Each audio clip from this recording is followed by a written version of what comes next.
I couldn't sleep sometimes at night for not knowing how I was going to pay my bills. I was very terrified to think about how I was going to support myself. Tammi Lau had lived a comfortable life as a stay-at-home mom for almost 20 years. Then, her husband said he wanted out. He came and told me that he wanted a divorce and that I would have to either take over the payments of the home or find a new place to live, which definitely threw me into turmoil. I did not have any established credit of my own. I wasn't working. Tammi's parents loaned her some money and helped her into her own home. Meanwhile, her 3 teenage sons chose to live with their father.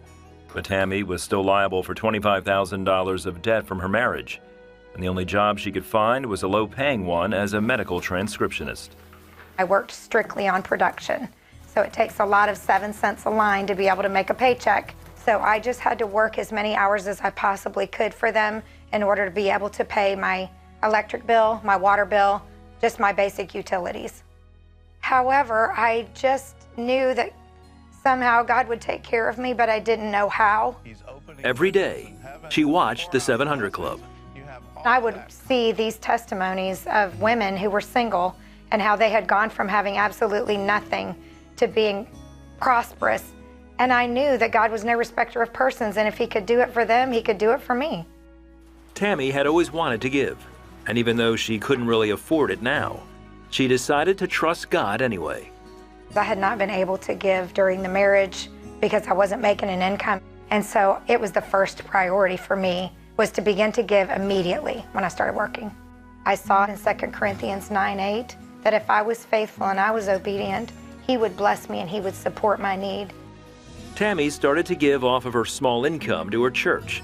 Within 6 months, she got a new job making twice what she'd been making before. Later, she landed another job that doubled that. I absolutely know without a shadow of a doubt that the reason that I began to make this much money was because of my obedience and faithfulness to the Lord, and I attribute it absolutely to tithing. With her new job, Tammi was able to pay her bills, pay off her debt, and even start saving money.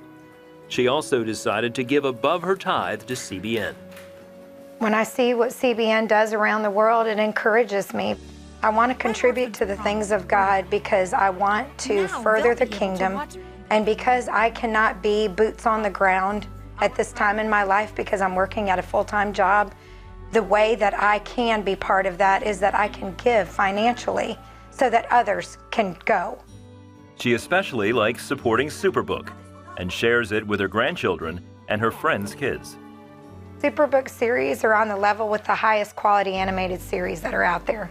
Some of my friends are not walking with the Lord, and I know that if we can get it into the children, a lot of times it'll make a difference in the parents' lives as well. Tammi has switched careers to work in Christian education. She's making more than she ever did and recently got another raise and bonus. Tammi is thanking God that her job is secure during this COVID-19 crisis. She can work from home, and she's able to once again enjoy her life. I never went to college. There's no explanation for where I am today except for my obedience to the Lord and my tithing and my giving. To see what he's done in my life financially, that I'm not depending on any human being, and God has supplied all of my needs, I couldn't ask for anything more than that.